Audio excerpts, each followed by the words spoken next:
Ragazzi, bentornati. Parliamo ancora delle riforme dei cosiddetti sovrani illuminati nel Settecento. Questa sarà la terza e spero ultima lezione su questo processo di riforme.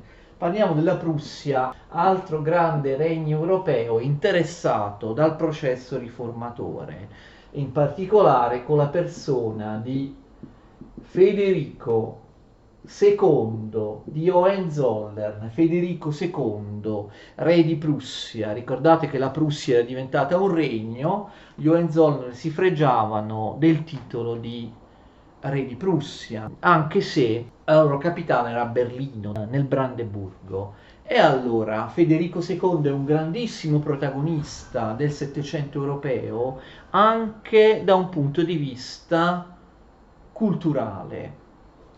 Federico II di Prussia, esattamente come Maria Teresa d'Austria, si rende conto che per rendere forte e potente il suo Stato non basta l'esercito permanente, non basta la potenza militare, non basta un esercito di leva in cui i cittadini prussiani sono portati in prima linea a combattere con la frusta. Ci vogliono delle riforme che favoriscano l'arricchimento della nazione, l'istruzione dei sudditi e così via. A differenza di suo padre, del re precedente di Prussia, il rozzo militare Federico Guglielmo I, Federico II invece è pienamente inserito nelle idee moderne riformatrici dell'illuminismo europeo. Federico II ebbe sempre un cattivissimo rapporto con suo padre Federico Guglielmo I, che era terribile e lo ostacolò sin dalla sua età giovanile nei suoi interessi culturali. Addirittura Federico a un certo punto fuggì di casa, fuggì dalla Prussia perché non ne poteva più del padre, poi accettò invece di diventare re di Prussia. Lui regna dal 1740, l'abbiamo detto altre volte, stesso anno in cui inizia a regnare anche Maria Teresa d'Austria, la sua grande nemica, fino al 1786, quindi un regno molto lungo da parte di una delle figure più importanti in assoluto della seconda metà del Settecento. Federico II era amico personale di Voltaire. Fu lui a iniziare a scrivere a Voltaire prima di diventare re, quando era ancora sottomesso alla brutalità e alla rozzezza di suo padre. Federico II era una persona coltissima, conosceva moltissime lingue, parlava e scriveva in francese in maniera perfetta. Ci rimane un vastissimo epistolario tra lui e Voltaire, diventarono amici personali. Voltaire appoggiò le sue riforme. Voltaire, sapete, era un tipo un po' vanitoso, si gloriò anche di fronte al mondo, di fronte a tutti i suoi corrispondenti, dell'amicizia e della confidenza concessagli da Federico II, anche perché Voltaire non aveva privilegi di questo tipo all'interno della Francia o della famiglia reale francese.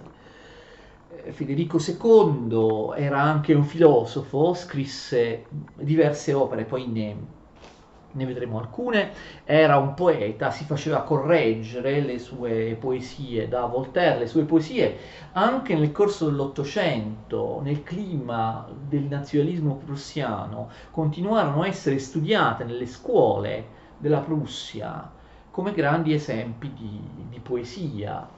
Ora voi direte, non era un filosofo, uno scrittore, un poeta straordinario, è vero, però non era neanche uno stupido, cioè le cose che scriveva, anche le sue opere filosofiche, derivavano da una notevole intelligenza, da una notevole capacità di lettura e di assimilazione della filosofia e della cultura dell'epoca.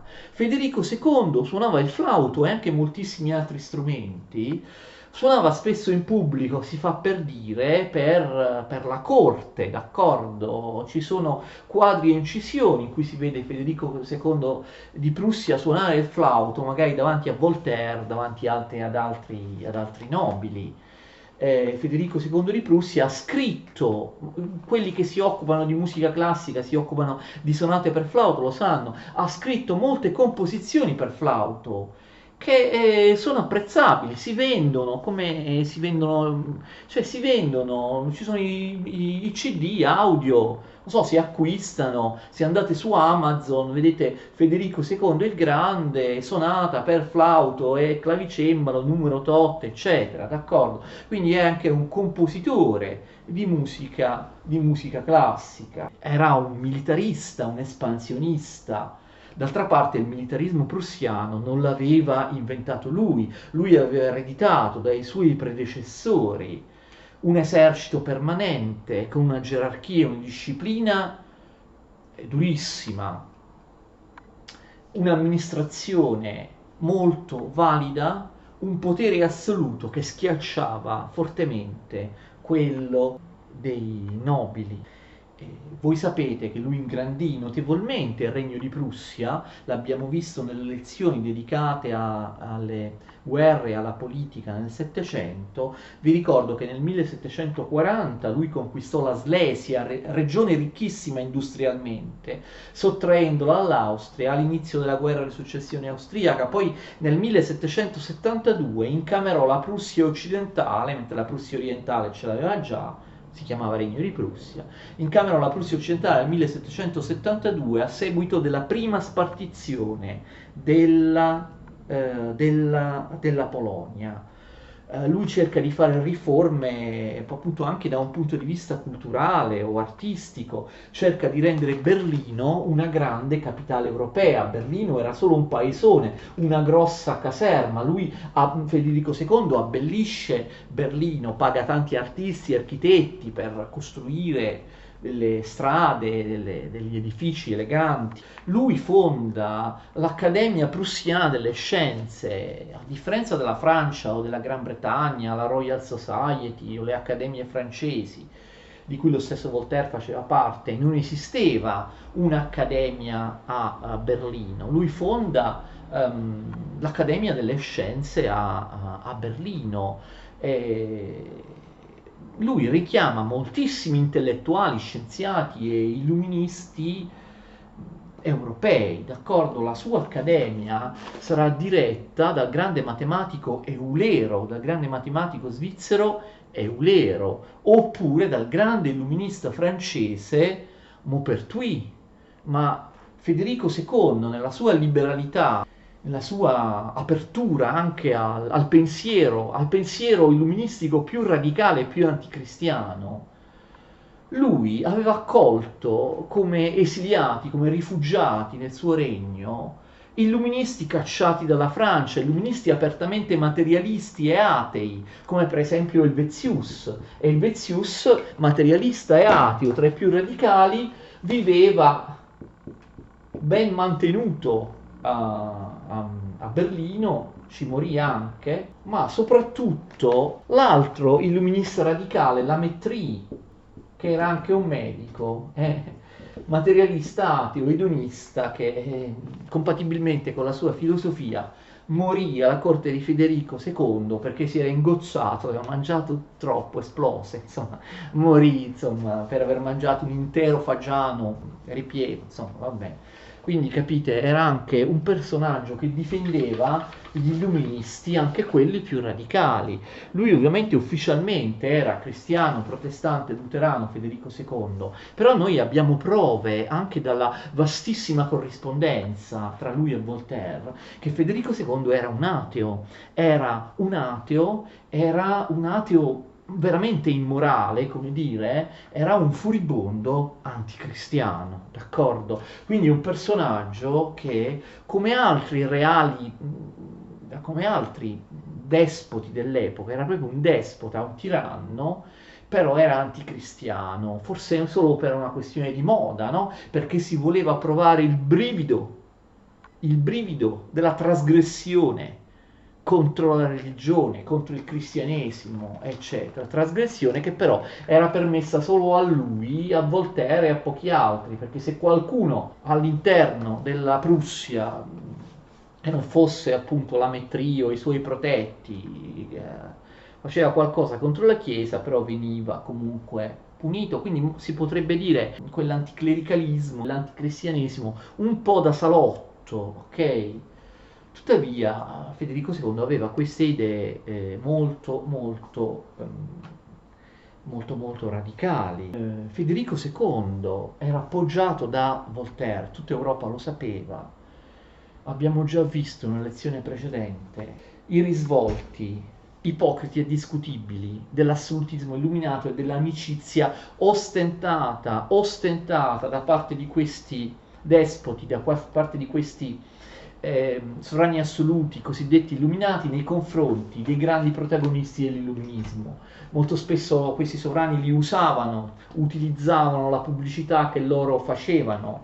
Voltaire serviva a Federico II per essere accettato, diciamo, dall'intelligenza, capite cosa voglio dire, dall'opinione pubblica illuminata dell'epoca, in modo tale appunto da avere un sostegno appunto da parte dell'opinione pubblica illuministica.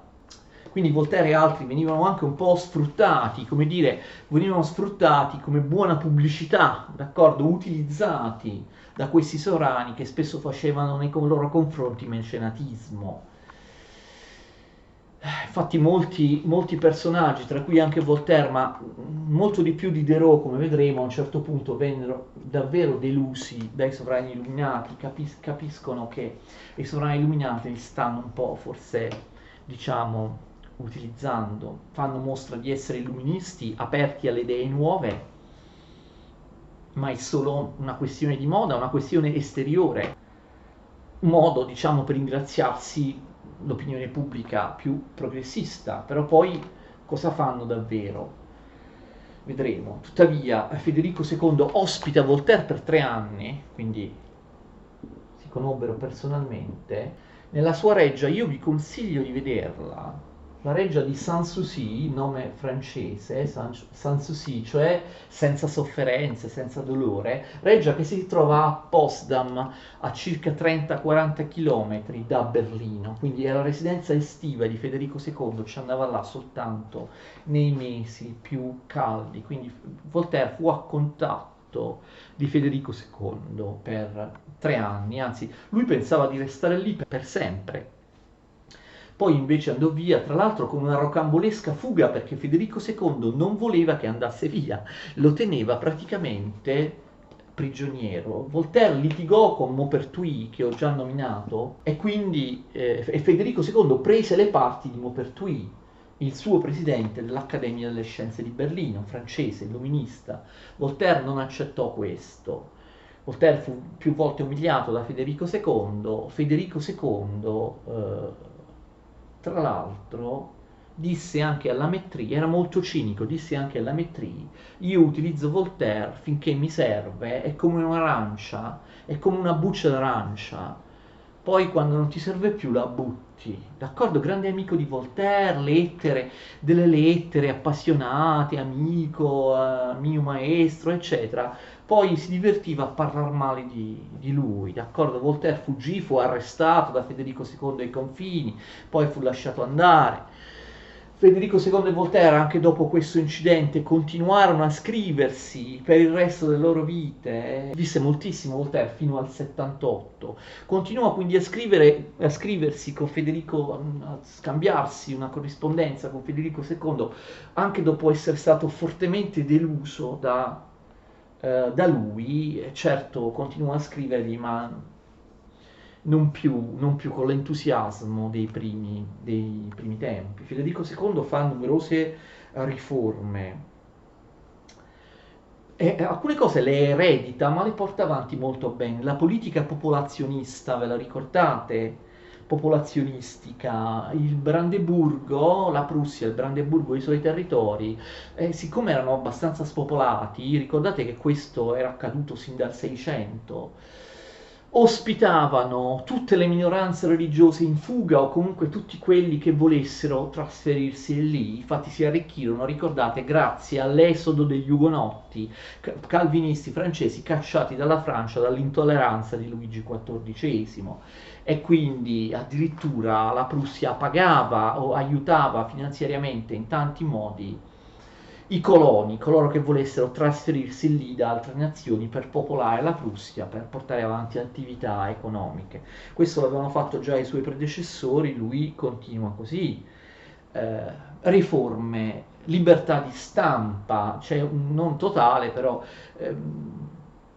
Federico II impone la libertà di stampa. In Prussia, abbiamo già detto, le opere materialistiche atee di Lamettrie vengono pubblicate tranquillamente in Prussia.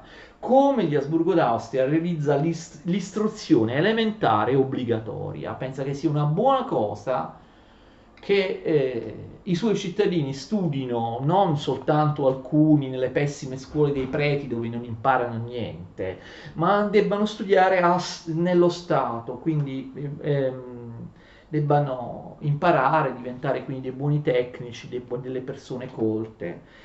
Questo va a vantaggio dello Stato, l'abbiamo già visto a proposito dell'Austria. Istruzione elementare obbligatoria che però era anche un modo per controllare, per nazionalizzare, per indottrinare i cittadini prussiani, fargli amare il suo re, fargli interiorizzare l'idea che era giusto morire, servire nell'esercito, morire in guerra per la Prussia. Tuttavia l'analfabetismo scompare praticamente in Prussia.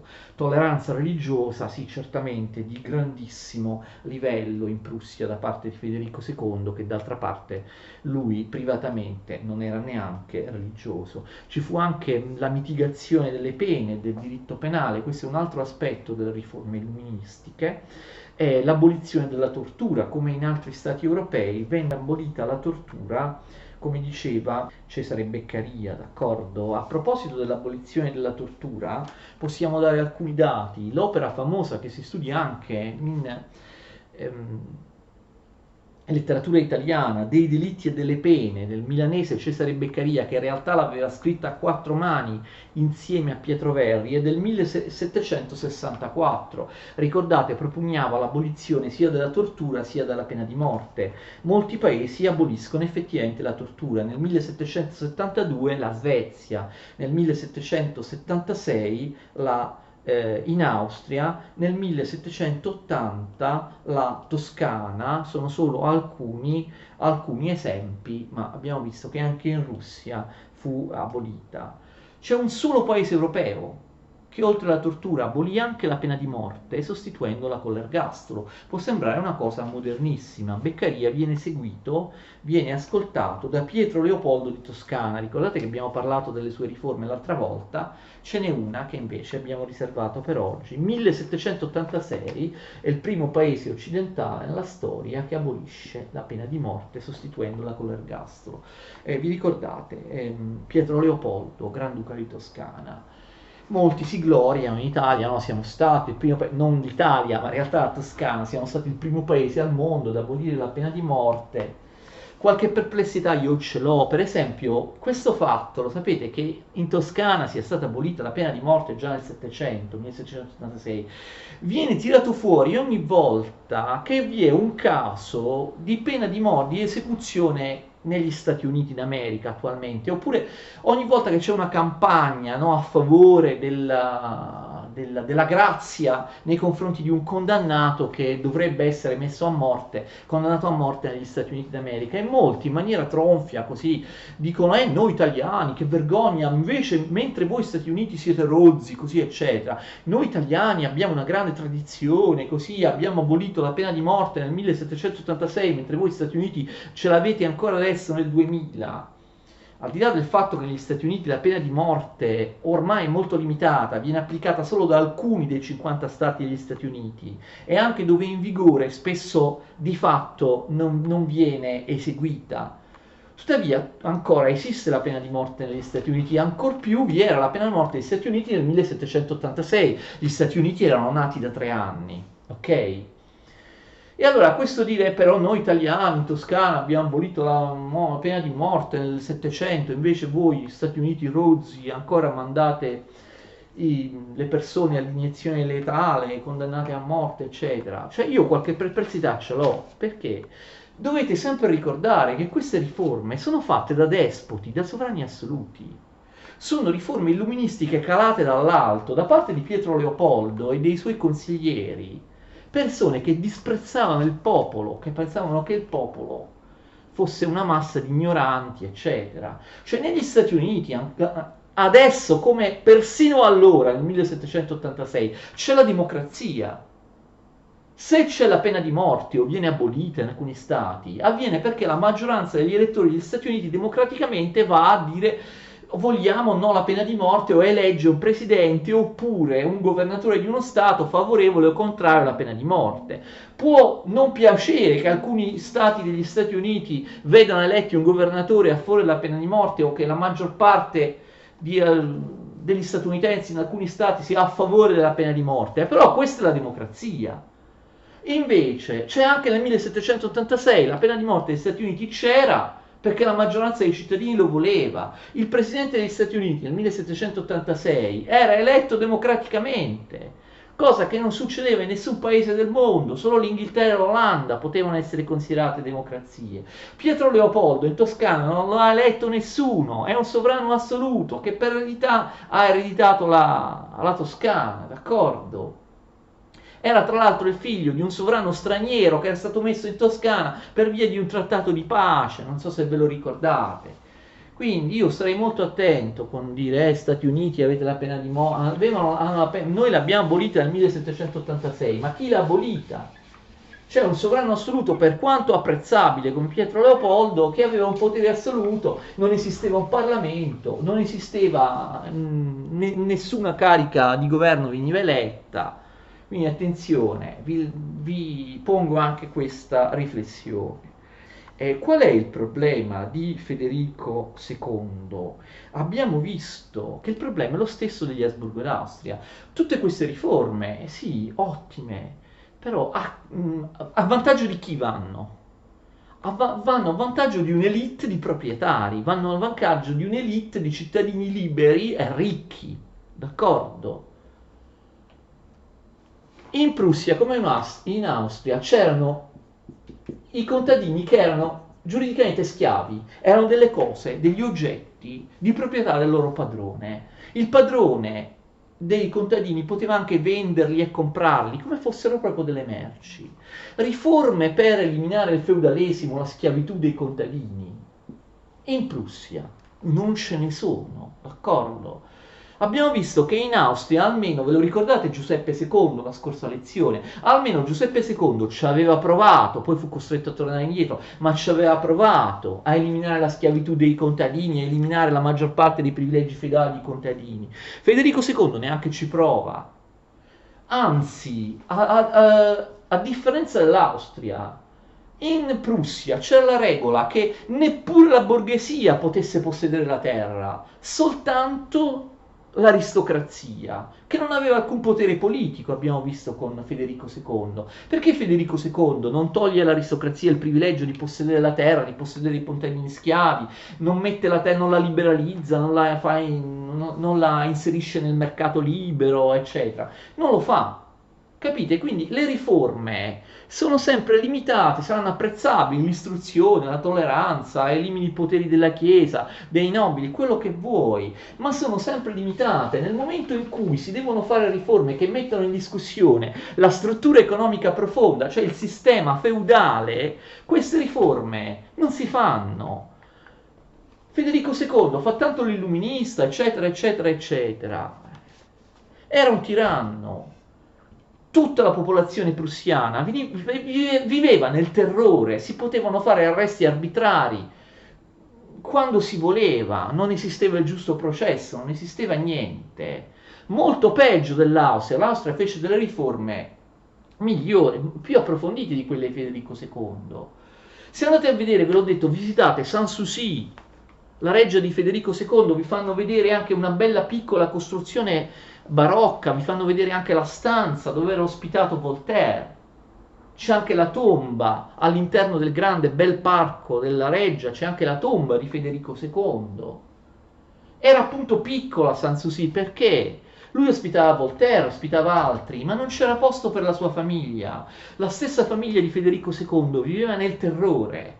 Lui non se la portava sua moglie e i suoi figli a Sanssouci. Vivevano praticamente prigionieri all'interno di una caserma. Questa era la famiglia di Federico II e vivevano nel terrore. Lui scrive delle opere filosofiche, scrive l'Anti-Machiavelli, dove fa la parte del sovrano buono che deve governare senza ingannare il popolo, che deve governare a favore del popolo. È una confutazione del Principe di Machiavelli. Ricordate bene che Anti-Machiavelli, la principale opera filosofica di Federico II. Ricordate bene che Machiavelli dava al principe, per conquistare e mantenere il principato, dei consigli piuttosto spregiudicati. Il principe doveva mentire al popolo, il principe doveva solo far finta di avere una morale e una religione cristiana, però in realtà doveva comportarsi in base a dei principi, a volte anche criminali, dei principi fortemente realistici, crudi, che erano i principi della politica completamente svincolati dai principi della religione. Il sovrano deve solo far finta di essere religioso, deve utilizzare la religione per ingannare il popolo, per dominarlo meglio e così via. Federico II scrive l'Anti-Machiavelli, glielo corregge Voltaire, gli corregge le bozze, in cui dice no, Machiavelli, ma il sovrano deve essere buono, deve essere, capite, deve cercare di non ingannare il popolo, di coinvolgerlo nelle decisioni, poi tutte cose scritte così, sulla carta, poi nella realtà Federico II era un despota, un vero e proprio tiranno, anche nelle sue a volte manifestazioni private. Era un ateo. Sapete perché Voltaire, uno dei motivi per cui Voltaire odiava l'ateismo? Voltaire pensava, anche se anche il suo deismo era contraddittorio, non aveva Voltaire delle buone argomentazioni per criticare teoreticamente, argomentativamente l'ateismo. Voltaire era contrario all'ateismo per motivi, diciamo, morali, perché lui era convinto, anche se in realtà condivideva molte argomentazioni degli atei, era convinto che l'ateismo era funesto per la morale, cioè che gli atei tendevano a comportarsi male, in maniera immorale, in contrasto con quello che sostenevano Diderot o altri atei, oppure uno scettico come Pierre Bayle, ve lo ricordate, famoso per aver proposto l'argomento che una società di atei può esistere perché gli atei avrebbero buoni motivi per comportarsi bene, per essere morali, forse motivi più validi dei credenti, ok? No, Voltaire non pensava questo, pensava che l'ateismo portasse all'immoralità, al crimine, alla perversione. Lo pensava anche perché aveva avuto un esempio famoso nel suo amico Federico II, che era un ateo ed era un pervertito immorale, che ne combinava di tutti i colori in questo suo libertinismo, no? Che dava il brivido, libertinismo consentito soltanto ai potenti. Vi racconto un aneddoto, potrei raccontarvene altri più scabrosi, ma non è il caso. Ogni tanto una sera Federico II diceva a Voltaire: usciamo, andiamo a farci un prete. Che vuol dire che dobbiamo andarci a fare un prete?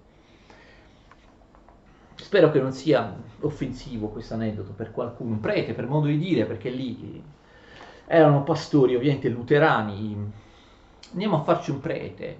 Di sera si esce, si incontra Voltaire è costretto a uscire con Federico II, altri, Federico II in incognito, incontra un qualunque prete, un qualunque ecclesiastico, pastore luterano, inizia a molestarlo, facendogli delle domande, mettendolo in difficoltà, umiliandolo, insultandolo. Federico II ovviamente era un esperto di esegesi biblica, di storia del cristianesimo come Voltaire, aveva assorbito tutte queste idee anticlericali da Voltaire e dagli altri illuministi, metteva in difficoltà l'ecclesiastico che veniva incontrato per caso, lui gli chiedeva chi era Erode, lo sai che ci sono due Erode diversi, qual è il primo, qual è il secondo, o altre questioni sull'interpretazione della Bibbia, su tantissime cose della teologia del cristianesimo, a cui ovviamente quel povero prete ecclesiastico non era in grado di rispondere, che la maggior parte di quei pastori era ignorante o comunque non conosceva certo questi studi illuministici.